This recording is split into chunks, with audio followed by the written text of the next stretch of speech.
From NJPBS Studios, this is NJ Spotlight News with Brianna Venozzi. Hello and thanks for joining us. I'm Joanna Gaggis in for Brianna Venozzi. Some topics we'll get into later in the broadcast. As the war in Iran continues, we get reaction from a university president whose family lives there. Plus, what will Governor Sherrill cut? We'll look at her options as she prepares her first budget address. And later, we talk with State Senate Republican leader Anthony Bucco about his party's proposals to balance the budget. But first, as the war in Iran continues, unrest is hitting home. 2 suspects are under arrest after an IED was thrown near New York City Mayor Zohran Mamdani's home on Saturday. Anti-Islam protesters were rallying outside Mamdani's property when a much larger group of counter-protesters outnumbered them. But 2 men who were part of the counter-protest were arrested after one allegedly lit and threw a homemade bomb, which failed to detonate but could have been deadly, according to New York City Police Commissioner Jessica Tisch. She called it an ISIS-inspired act of terrorism. A second device was also lit and dropped but didn't explode, and a third device found in a car with Jersey plates is being investigated. Mamdani denounced the acts of violence. In Teaneck on Sunday, a 17-year-old was arrested for bias, intimidation, and weapons offenses after he and 2 other males allegedly fired an Orbeez-style gun with gel pellets at a 19-year-old pedestrian. They reportedly spoke Arabic to him, asking if he supported Israel or Palestine, and then fired multiple gel pellets at him, hitting his torso. He wasn't injured, but told police he was wearing visible religious garments at the time.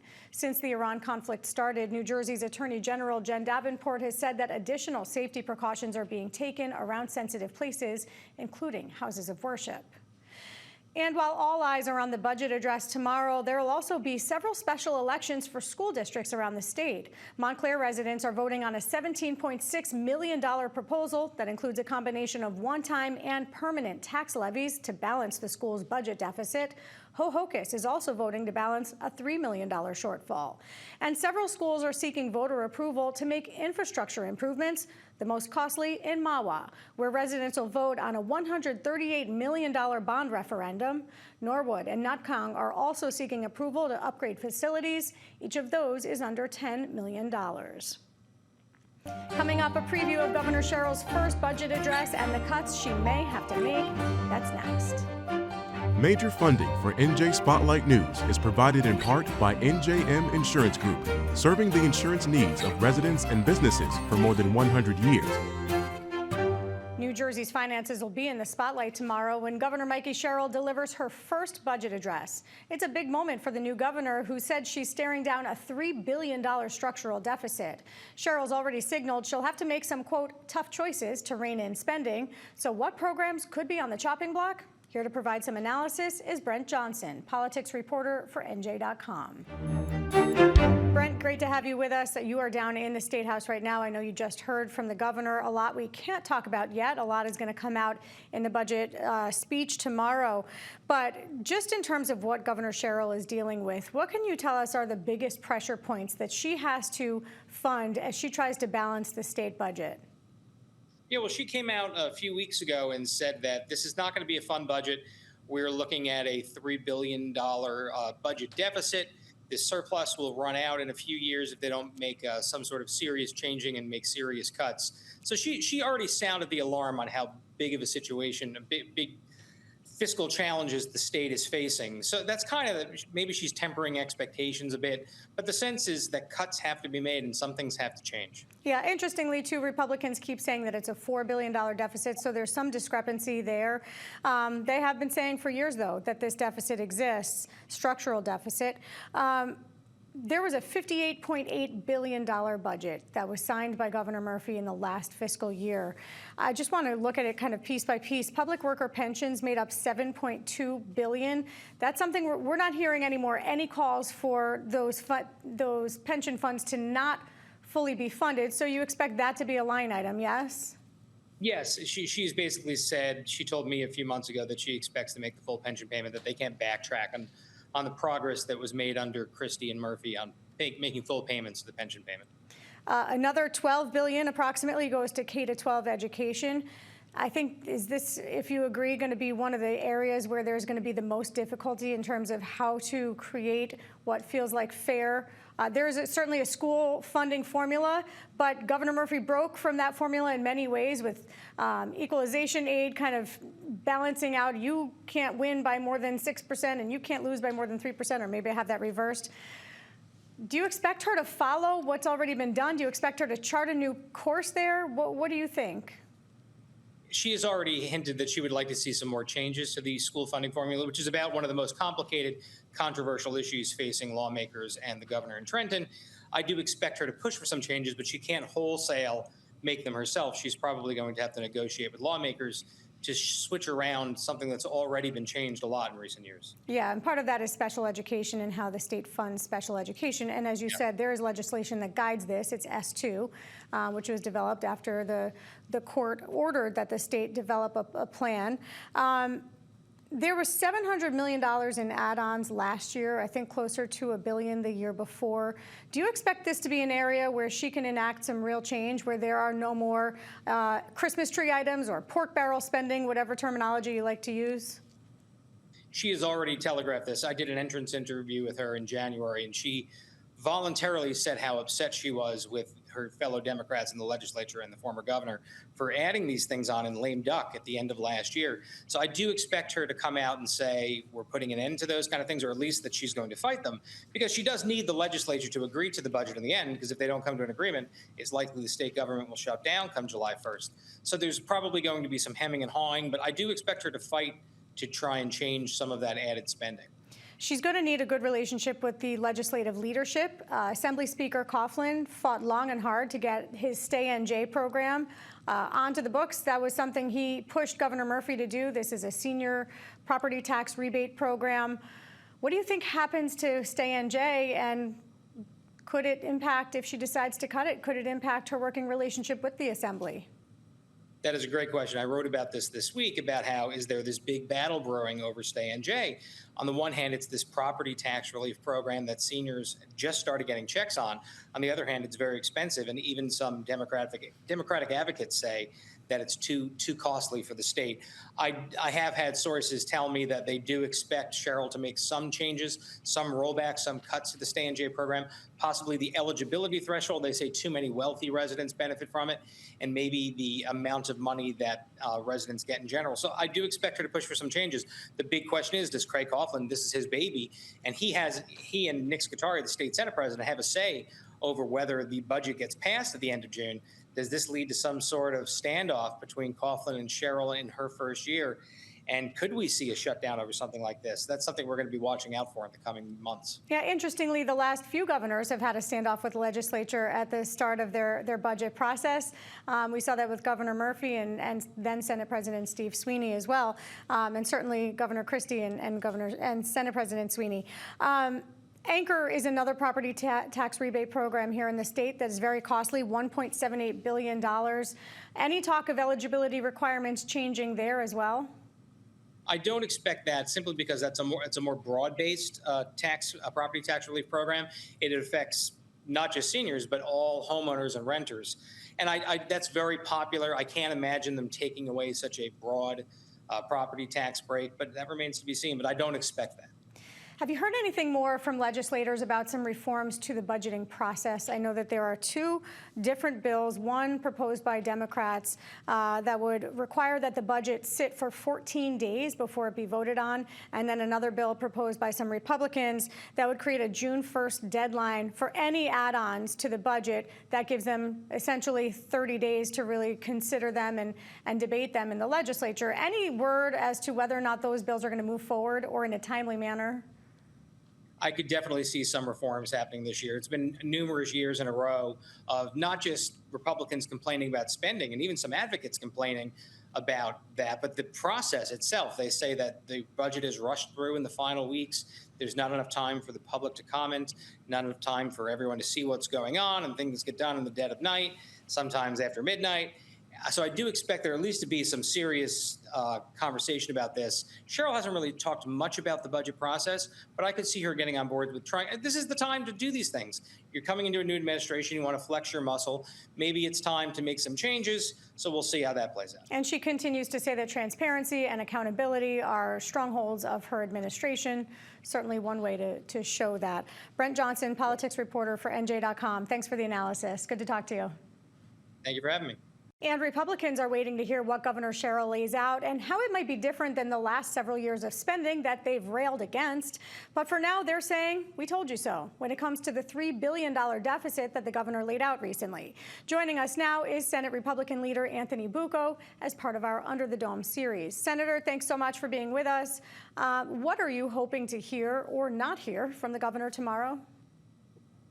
Well, look, I think first and foremost, we're hoping to hear that she does not intend to raise taxes or any additional fees, and that she's going to address this budget deficit by reducing spending.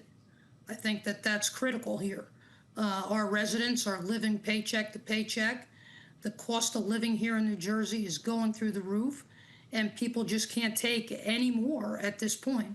So it's time to buckle up, live within our means, and close this budget deficit by reducing the size of government. Let me ask you, I've heard many of your colleagues in the GOP cite a $4 billion deficit. The governor says $3 billion. Whose number is right, and where do you come up with your number? Well, look, $1 billion here, $1 billion there, now you're talking about real money. Look, I think it's anywhere between $3 and $4 billion. It's hard to say, when you look at the revenue projections and you look at the spending that has taken place over the years, you realize quite quickly that there's a budget deficit of anywhere between $3 and $4 billion. That's a lot of money to make up, and I think that I give her credit for coming forward ahead of the budget address and recognizing the position that the state is in. Republicans have been ringing this alarm for the last 3 years, and we said that we are going to reach the fiscal cliff, and we finally have. And in fact, people are now beginning to say, wow, maybe the Republicans had a point these last few years when we said spending was out of control. You would like to see less spending, you've said, and you say you want to shrink the size of government. I've got to ask you, should the state end its property tax rebate programs, Anchor and Stay NJ? Stay NJ obviously helps seniors. Anchor is more broad based on your income level. Look, I think we have to give our residents some type of property tax relief. And whether it's through one of these programs or it's through returning the energy tax receipts to the municipalities where they rightfully belong, we need to do something. Now, I'm concerned that the governor's not going to have a choice but to cut back on the Stay New Jersey program. That's going to be a battle in the legislature, and that's going to be part of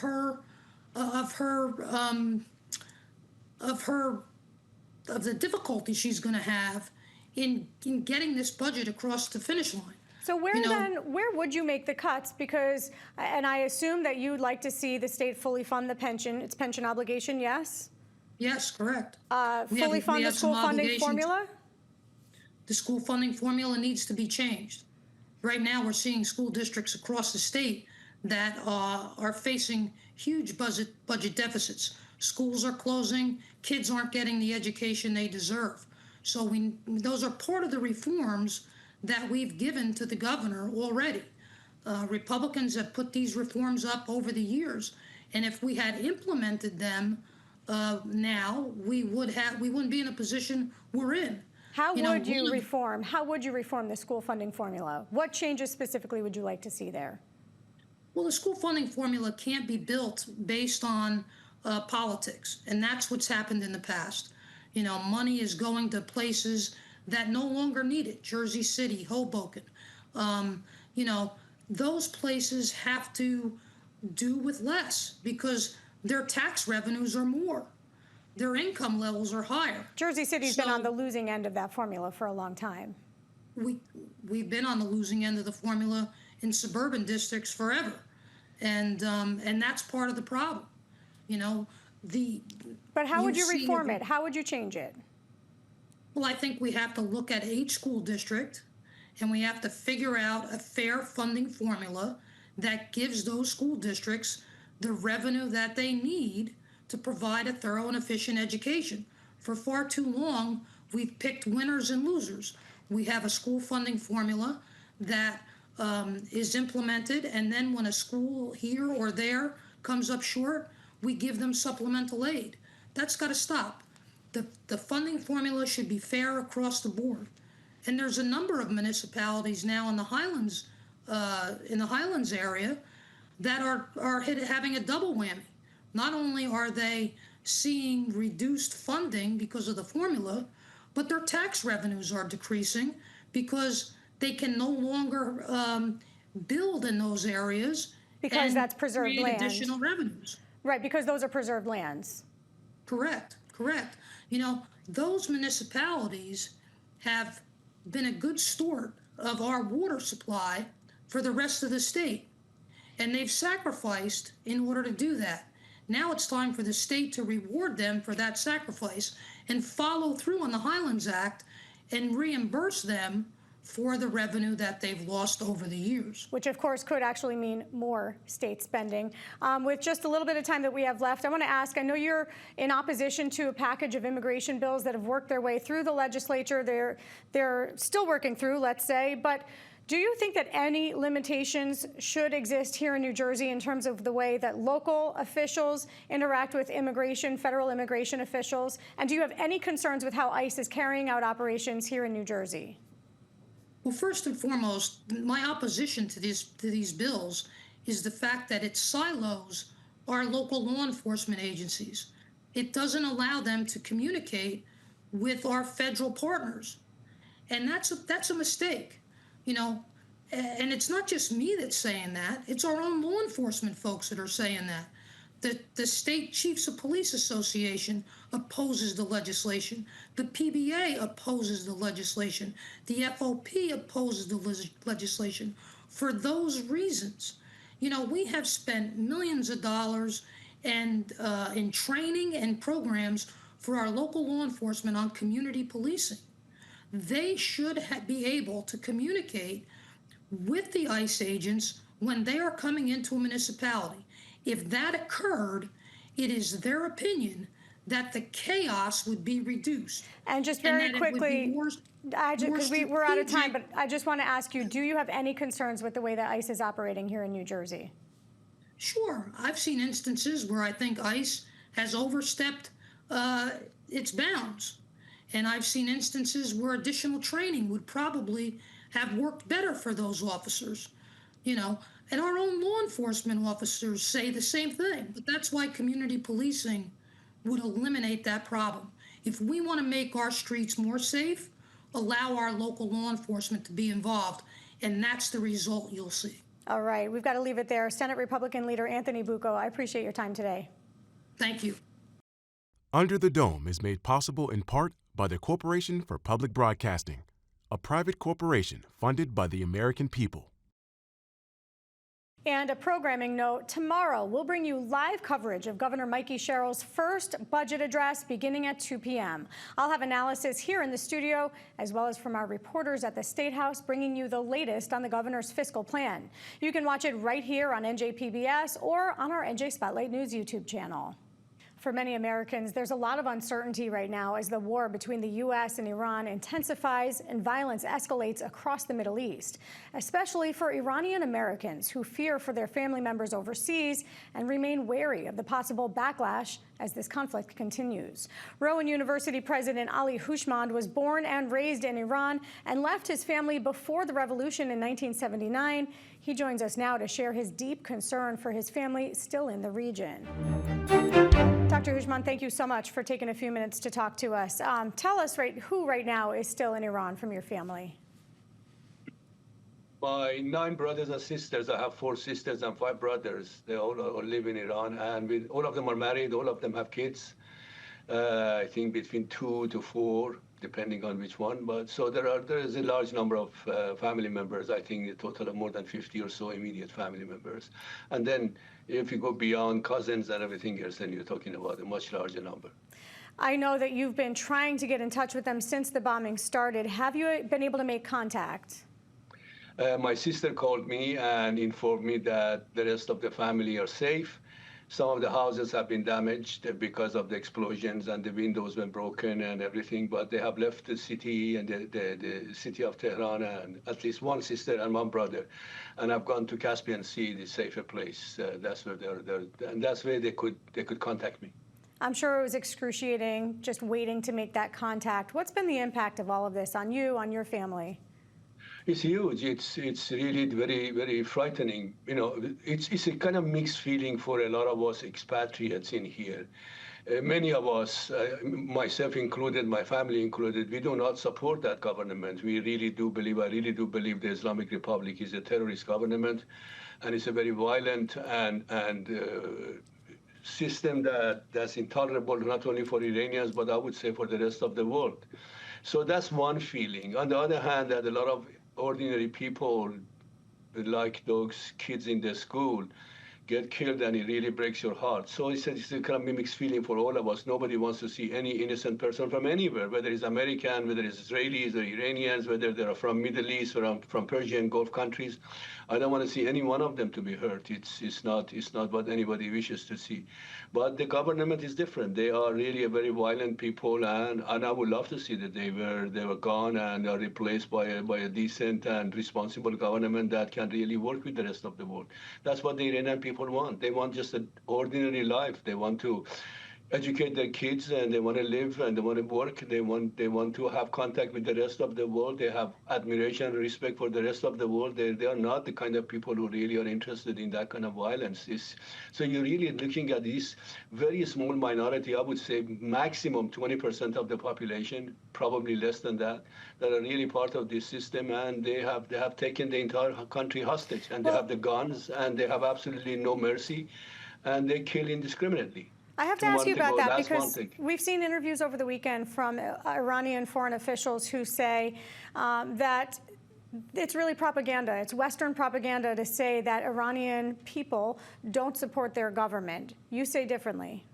Oh, absolutely, they're wrong. They're lying through their teeth. All they need to do, if they really are truthful, why don't they let a vote to take place in Iran, an independent vote? You will see more than 80% of the people hate these people. They don't want them. It's absolutely the case. I mean, when you saw the demonstration last month, there were millions of people outside chanting they don't want this system. Yeah. So they're all about propaganda. As I say, it's a small minority of people who have got the guns, who've got the resources of the country hostage, and they are just trying to survive at any price, and no matter what happens to the country or for the ordinary people. They don't care if millions of people are killed, as long as they can survive and they can continue doing the criminal act that they do. How do you feel hearing news reports that the Supreme Leader's son will take over as Supreme Leader?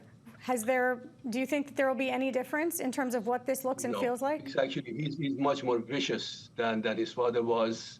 And I don't wish him any luck, and I hope that he will be eliminated, because I really do not believe he has any right.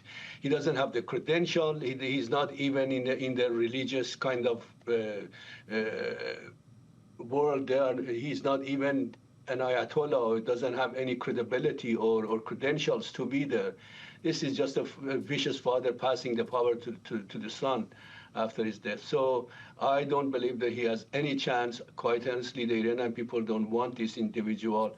And my sense is that they should really, really hide very, very carefully if they want to survive. But I doubt that he would have any chance of rallying the country and being a responsible leader. I just don't see it. It's not in their nature. I have to ask you, do you believe that the U.S. and Israel should be involved in regime change efforts? And do you think that that's what this is really about? I do not want any country to interfere in any other country for regime change. I think if there is going to be a change, it has to happen internal. And I'm hoping that by weakening this government, the Iranian people will take over and change their own government rather than an outsider do that. It's better, it's more stable, it's more credible when the population of a nation say that we want. It just turns out that at this juncture, both the Iranian people as well as the Western government, specifically America and Israel, are in same tune. All of them want this government gone for their own reason, each with different reason. It could be the issue of oil, the issue of, for 47 years they have been saying that they want to destroy Israel. So it's really their nature, and I don't believe that they're going to change. And so that's the reason that I think that if there is going to be a change, I would like it to be done by the Iranian people. Even people like myself, we are outside, we are living in a different country. We really don't have this real appreciation of what those people are going through. And I believe that everything has to really be internal. And I'm hoping that very soon, hopefully one day very soon, people will again rise up and remove these people. And you said that you haven't been able to travel there in the past. You say right now also you hope that the Iranian people rise up. Are there extreme risks still for those who might want to mobilize and form a new government in just a few seconds left? Yes, there is always a risk because the other side is vicious and they have the guns and they have no problem killing people. All right, we have to leave it right there. But Dr. Ali Houshmand, appreciate you so much for joining us. President from Rowan University, thank you so much. My pleasure. Thank you so much as well. Well, that's going to do it for us tonight. I'm Joanna Gaggis for the entire team here at NJ Spotlight News. Thanks for being with us. We'll see you right back here tomorrow. New Jersey Education Association, making public schools great for every child.